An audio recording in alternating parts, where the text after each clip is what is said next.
Hello and welcome back to Blue Crescent Tarot. My name is Deanne, and today we are going to take a look at the second edition Monstarot by Joanna Nelson and do a little talk through. So this, I don't actually know if this version is still available. I did look at her Etsy shop just a few moments ago, and I see the pocket version of this, which, oh no, not a pocket version. It's called a travel size edition.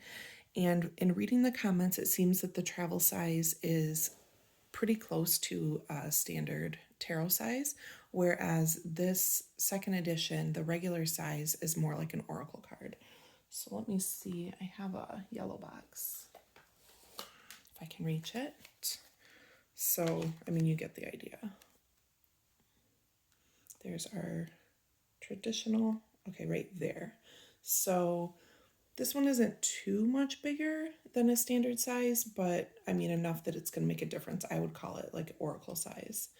And you can see at the bottom on the side here. So there is a travel edition, but then just know that that's really going to be closer to a tarot size and not like a mini or something like that. So just smaller than this original deck. So this is the book for the second edition, and it has a couple spreads in here that I might show at the end, but basically what we're going to do is just do a little flip of the cards, and I will do a little talk through and kind of chat about different things that I like about this deck. Just randomly chose this one off of my shelf. I recorded one yesterday of the deck that was commissioned for me, and this is just going to be my second talk through. Just randomly chose this one. It's a deck I love. I think it is super cute, but also meaningful, and figured why not start with this one in terms of, you know, my regular tarot decks, as opposed to the one that was specially created for me, which is what I did yesterday to kind of kick this whole thing off. So let's go ahead and take a look. So this is a standard 78 card deck, but there is an extra card, and I believe it's the same card that came with the first edition. Though now, as soon as I say that, I'm hesitating. I'll have to look that up, but I will talk more about that when we get there. So here we have the Fool. And you'll see that this is kind of what I'd call a creatures deck. It's not people, it's not animals per se, not an animal that you could identify, but little creatures, and they're sort of, they're familiars, they're creature-animal hybrids. A lot of the creatures or animals in this deck will have these little kind of like dinosaur spikes on them, things like that. So pretty basic though in terms of a traditional depiction that is just then altered, right? We still get the idea. We have the figure sort of, you know, as opposed to going over the cliff, walking over the stars. We still have, you know, a little knapsack shown, a flower instead of the white rose that we see in the RWS on this creature instead of the dog. Yeah.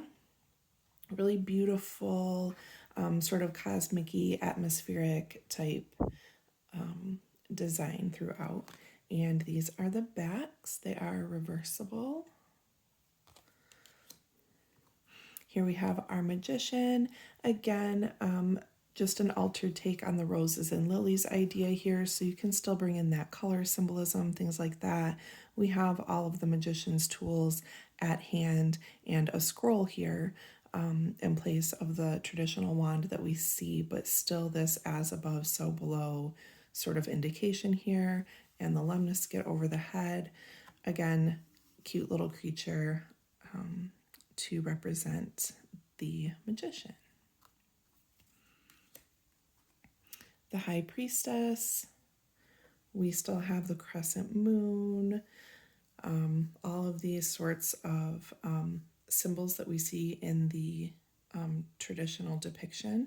What we don't have here are the columns, of course, and instead we have this butterfly both here, and the creature's wings are the same. So I can still get to that sort of like transitional space that we have when we're typically thinking about the high priestess sort of guarding the veil.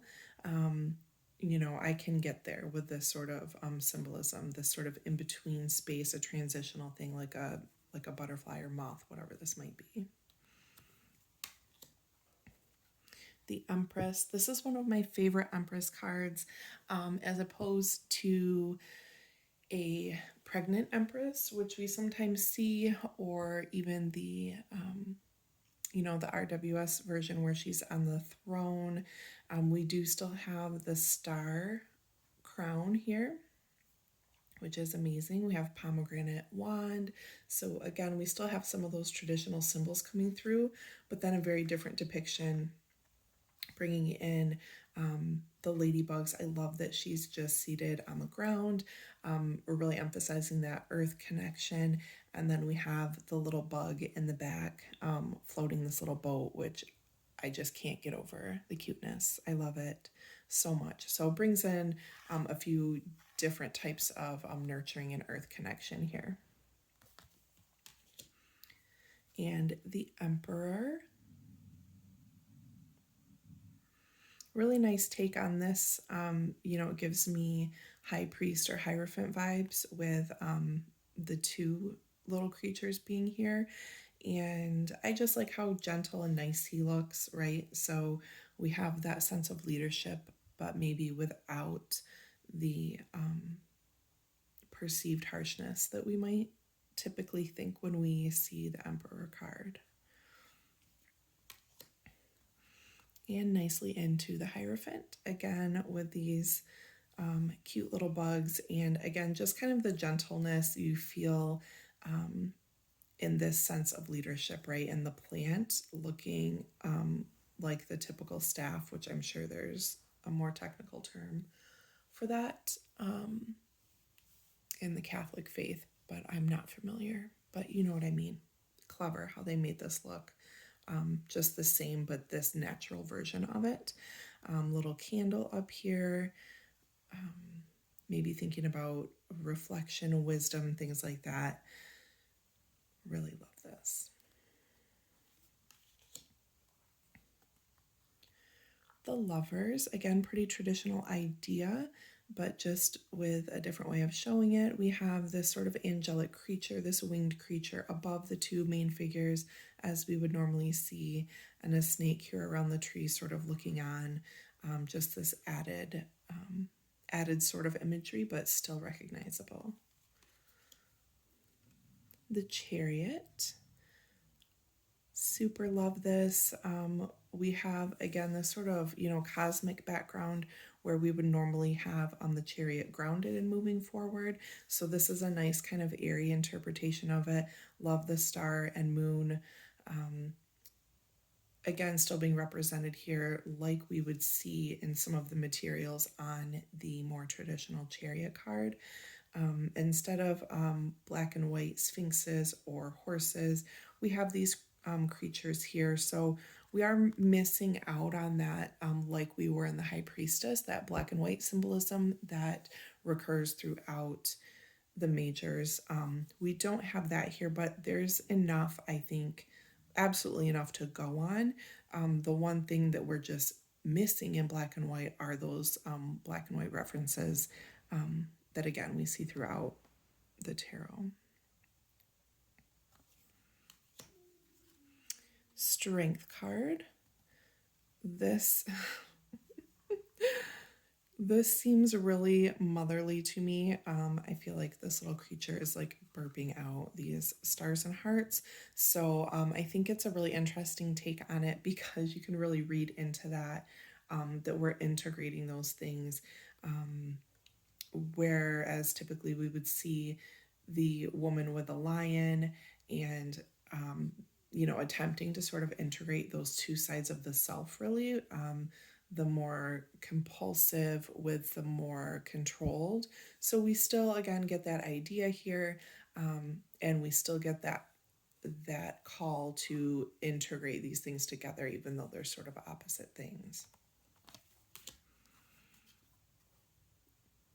The Hermit, looking relatively traditional, but instead of a lantern, we have a lightning bug here, lightning bug or firefly, and also a candle here on the head, which reminds me of the wild unknown, the turtle with a candle on its head.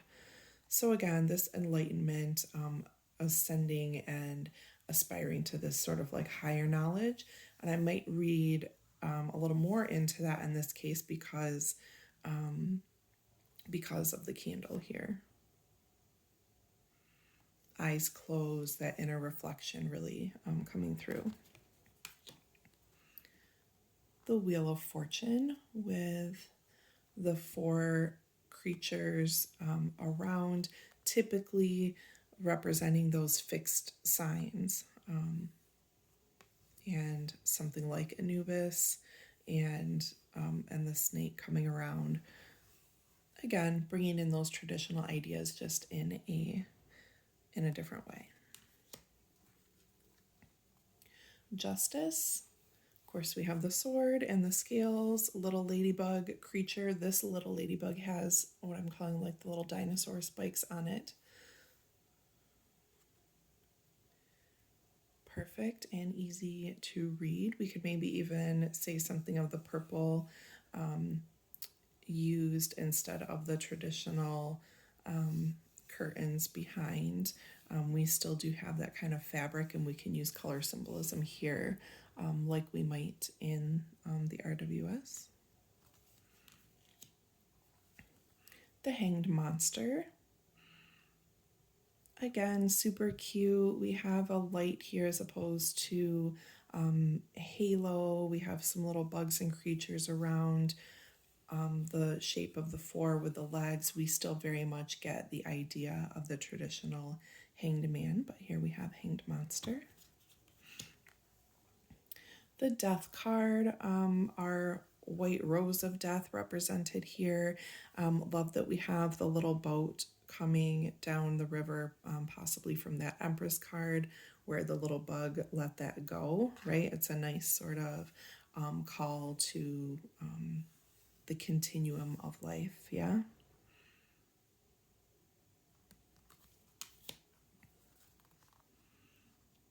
It also makes me think of, I'm going to go back just for a moment. I like that instead of, the death flag here, we have the creature sort of in question, I would say, offering the flower up to death. This really makes me think of that. I mean, not just in Harry Potter, but the concept of welcoming death as an old friend. That's what this makes me think of. Temperance card. This is one of my favorite temperance cards. It's just so cute. I love the use of the fish here. It gives me Page of Cups vibes, of course. But again, I just think it's just a nice take on this. Still have angel wings like we would in the traditional RWS.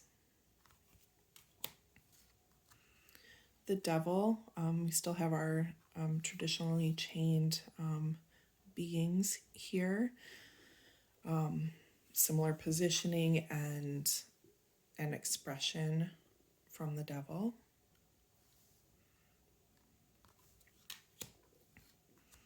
The Tower moment. Here have the lightning strike and the fire beginning. I love this little weather vane here with the directions and the idea of, here it's just kind of like a bird house or a little creature house. This bird maybe fell out of this house. And so it's used sort of like as a decoration to say that this tree was their home. But I like the idea of it showing up here because this will still give you an indication which way to go after this tower moment happens.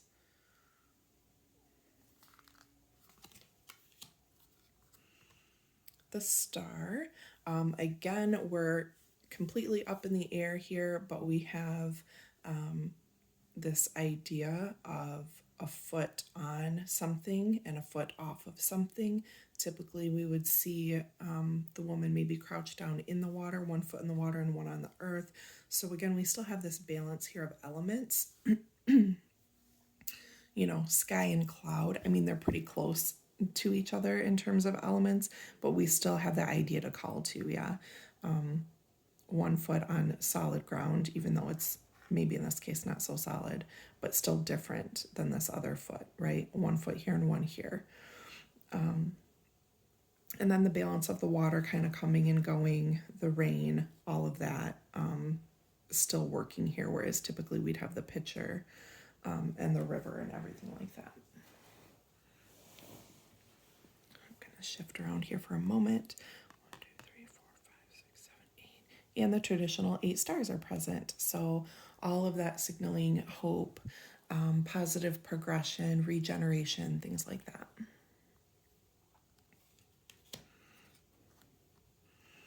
And the moon card, 2 different types of dogs or wolves, so to speak, and the crustacean coming out of the water. We still have this delineation here, the path forward onto the sleeping moon, I think is beautiful.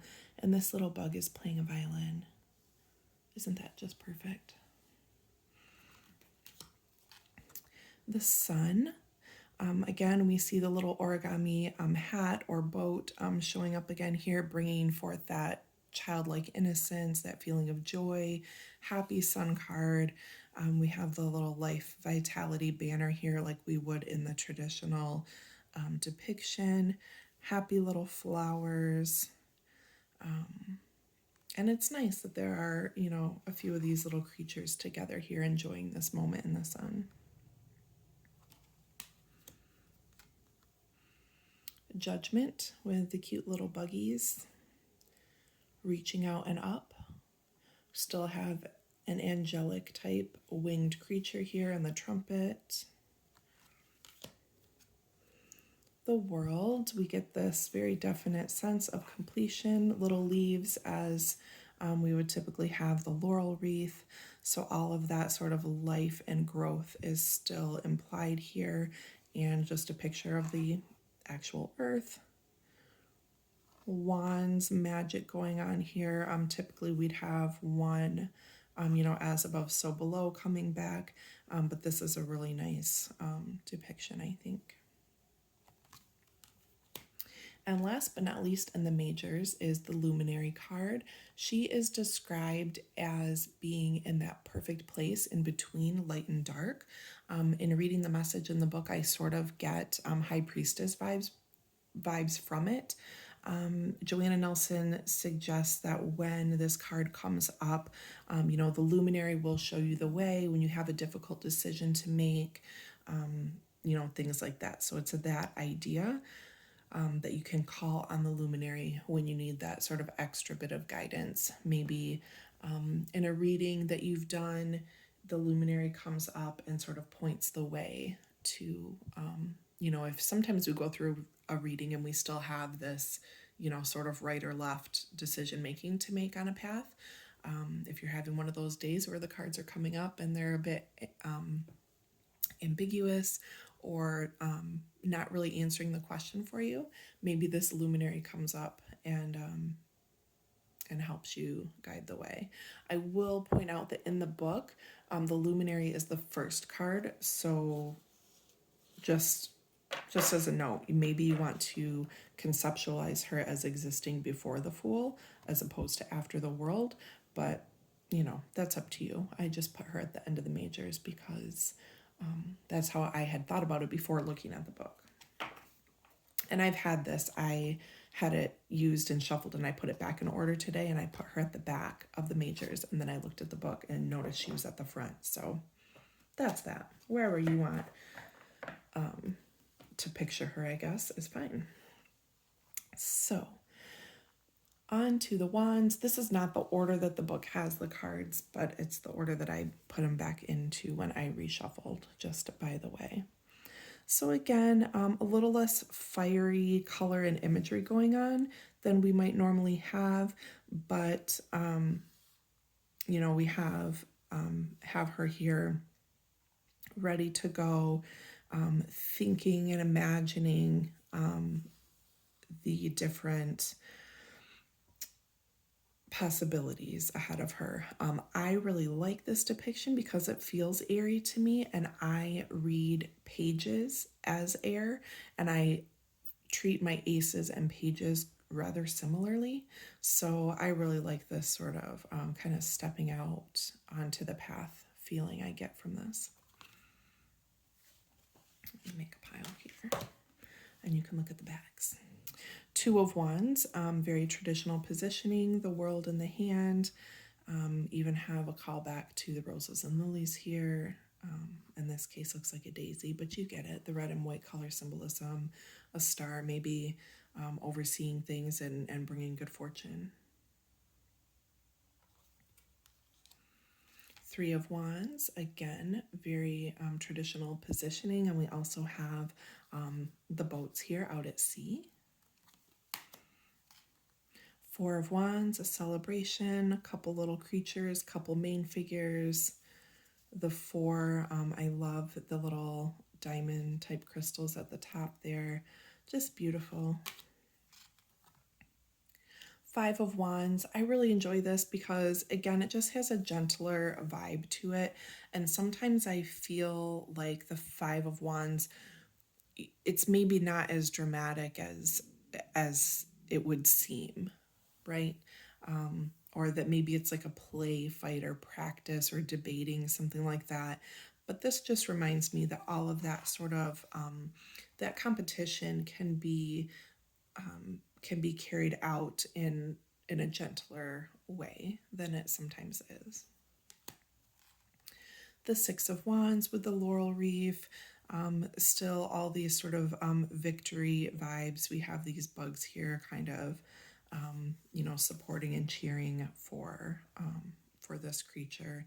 And I love that it's a snail. It's just everything has kind of a slower pace in this deck, which I like. Seven of Wands, having the upper ground, the vantage point, again, having a little familiar to help them along. The Eight of Wands, nice speedy vibes. After I just say everything has a slower vibe, it really doesn't. The Chariot, Eight of Wands, things like that do read faster, as they should, I would say. And interesting to have a figure in the card, right? And also a figure watching and witnessing this progress. Nine of Wands, pretty standard. Kind of keeping guard, but feeling confident about the end of a path, about the progress made at that point. And Ten of Wands. I love the little bug carrying his little stash of sticks here as well. That hard work and almost being home, almost being to that finish line and the simultaneous next new steps, yeah. Page of Wands here, nice callback to the salamander or lizard that we would typically see in this suit with the quartz. Again, we have a snail friend coming along. So I like that the salamander is here because that kind of alludes to that fieriness and the quickness. But the page here has the snail, they're just kind of starting out really hopeful and yes, going to be making progress. But maybe this is a reminder, to kind of take your time and not miss things. Like I feel maybe even the Knight Wands or Knight Swords sometimes need that reminder as well. And the Knight of Wands, fire lit here on a winged creature. So we're getting that idea that speed's going to be picking up now. We're going to be making more progress quicker. Things are really starting to take action now. The Queen of Wands. We have some lion symbolism here. This is so cute. Looks like maybe a little stuffed animal lion or something even. Sunflower. Couple little star beings maybe over here. Yeah, winged stars. Oh, this creature is burping up the stars again, right? Like we have in the strength card. So that's interesting. That kind of fiery energy. The Knight of Wands, couple little lizard creatures here, and another little baby lion or like stuffed animal lion. I just think that's adorable, right? We're keeping that kind of energy at heart, or, you know, like lighting a fire in your belly. We're keeping that there, but it doesn't have to be big and crazy, right? It can be just enough to keep you going and not so strong that you're losing control in this Wands energy. For me especially, I read the Kings as earth energy as opposed to air. So the sense of groundedness and stability that comes with the King really comes through here too, I think. Ace of Cups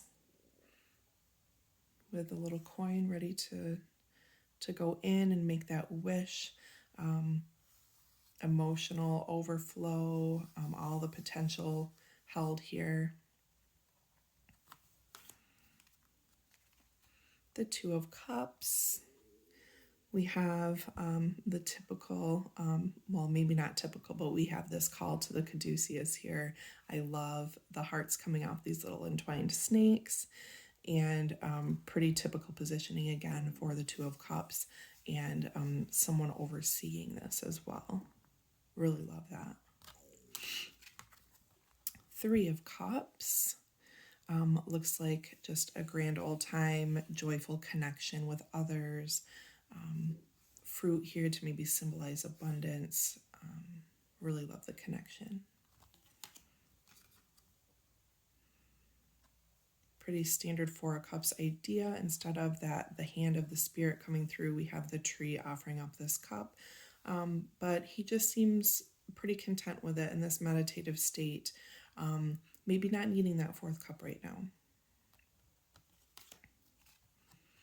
Five of Cups, reviewing what has been lost and maybe not paying so much attention to what still exists over here. I like that we have the river running through, right? Things are moving on, and this creature will get to that moment where they realize things are moving on and to take what remains. Six of Cups.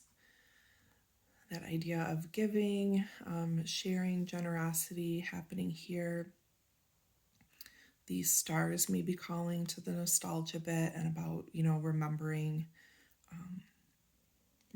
times when this energy was prevalent in your life. Seven of Cups, considering options. Lots of cute little things here up for the taking.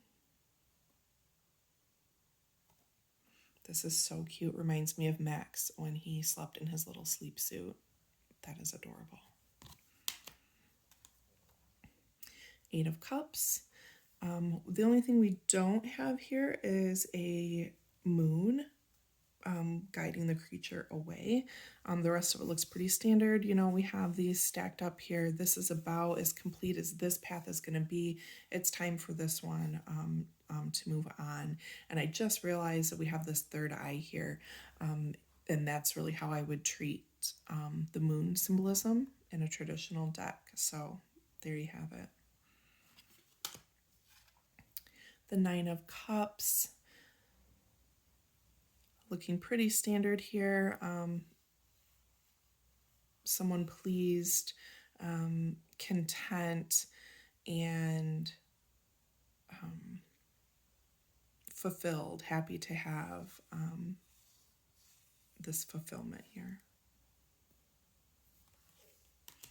And the Ten of Cups, of course, with the rainbow symbolism for creatures, possibly a family here together and enjoying that emotional connectivity.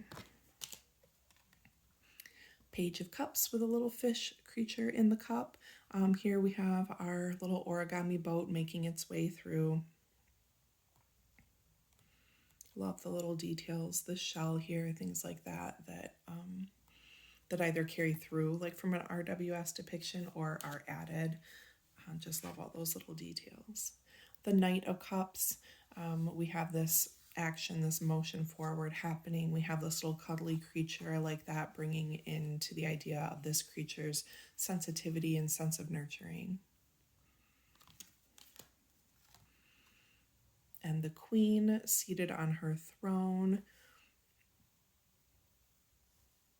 enjoying or embracing this cup, possibly offering up some of what's in it to this creature.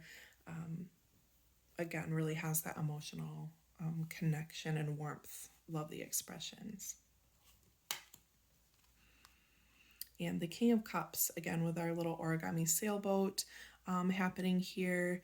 A winged creature is maybe a little familiar. The King's crown is also, reminiscent of this boat. And I really like that kind of being tied in there. And he's just right in the water. He's in there.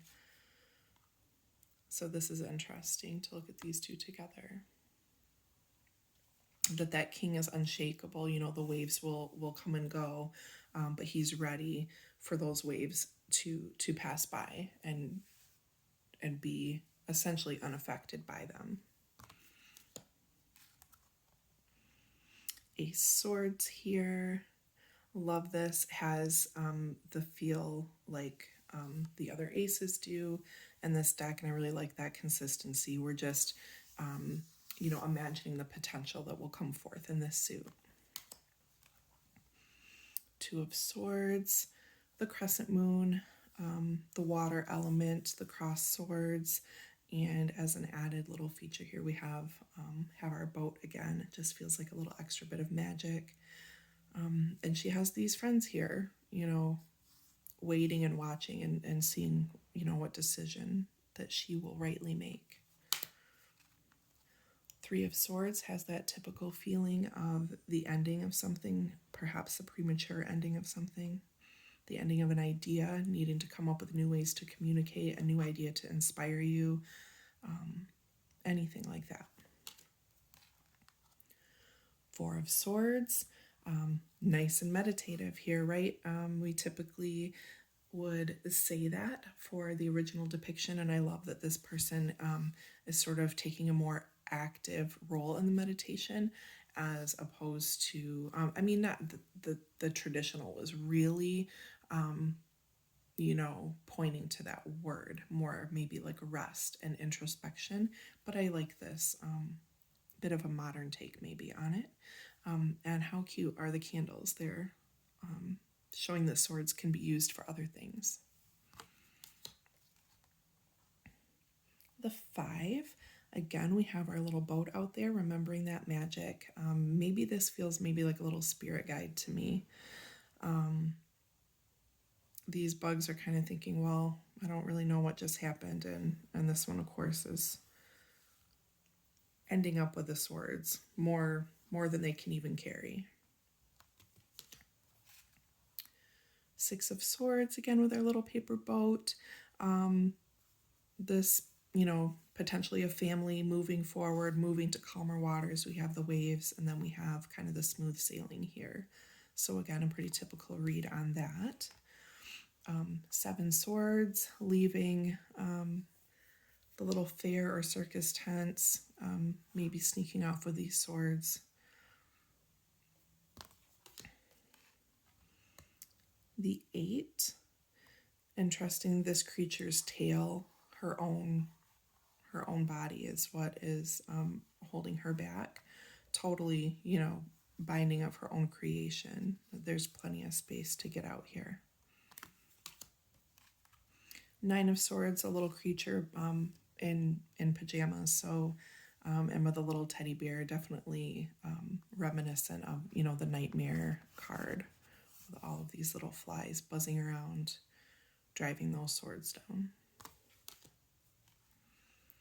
And the 10, I love this meditative moment here in the hands, the fingers, this connection, and these little, what I'm going to call spirit bubbles coming off of here. And this little creature is offering up these spirit bubbles to the creature who's in this moment of despair, maybe, right? And this is a great, beautiful reminder of how we can sink into that calm even in the hardest moments.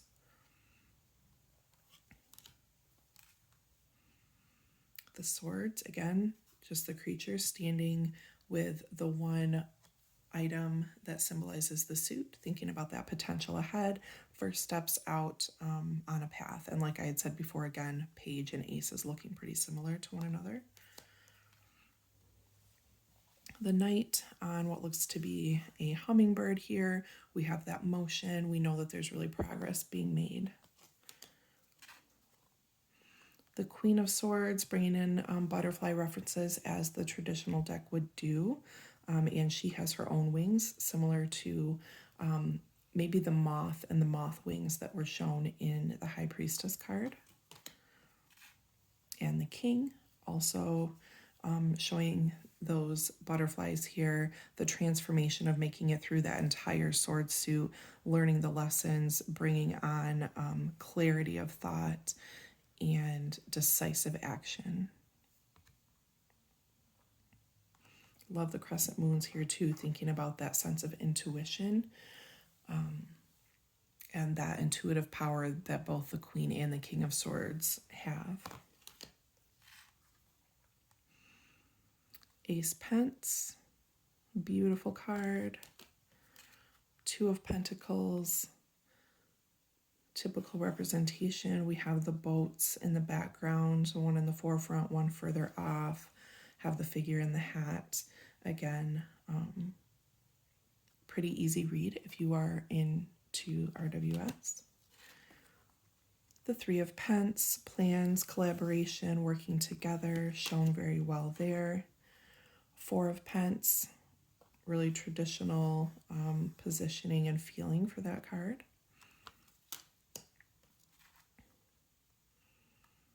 The Five of Pentacles, maybe feeling a bit down and out, leaning on someone else for support when you're kind of battered and broken here.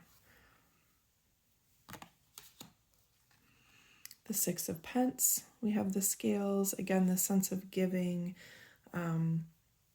similar to the Six of Cups, of course, but more so in a tangible sense, maybe, and not so much the giving and sharing of emotions and happy memories, but in actual physical resources, money, could be physical wellness, helping someone out so that they can kind of get back on their path. Just one read of it, of course. Seven of Pence, looking very traditional here. Harvesting, cultivating, checking on your crop. The Eight of Pentacles, perfecting that work, mastering your talents and abilities. Nine of Pentacles with a falcon looking bird here, someone out in the garden in her dress, with her jewelry, with her abundance, surrounded by these things. 10 of Pence. We would typically have a couple generations of people and a dog, things like that. Love this. We get this sense of home and community and that sort of connectedness. The Page, contemplating the Pentacle. The Knight, with a creature that can help them, kind of move on down the road. We have little carrots growing here, right? We're moving along the path. Some things have already been returned in terms of our investment, and we're continuing on.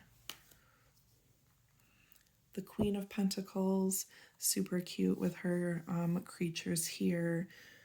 Third eye, bringing in this sense of intuition that we have with the Queen and the Kings. Holding this pentacle in this nurturing sense, which I think really comes through in the traditional RWS as well. And last but not least, the King of Pence. We have this this big, beautiful house here, right? We've gone through the end. We've made it to the end of this. The lessons acquired through the Pentacle suit, and now he's grounded and practical and enjoying the life that he's created through learning all of these lessons of the Pentacles.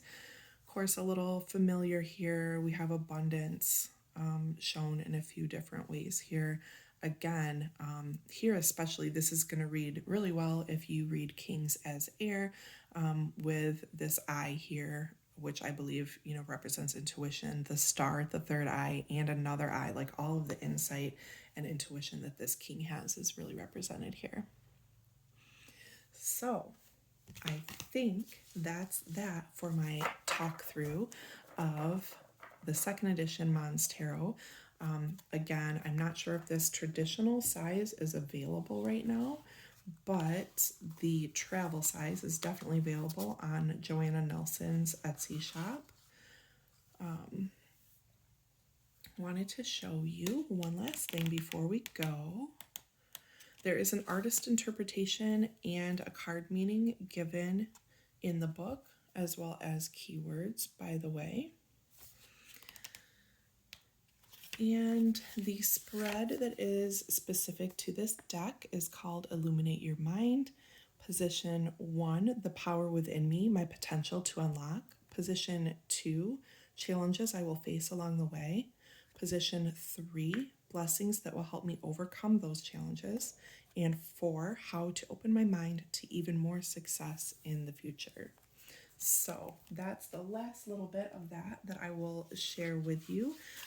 If you have any questions about this deck, or if there's something I forgot to mention, please let me know in the comments. And until next time, lots of love to you all. Thank you.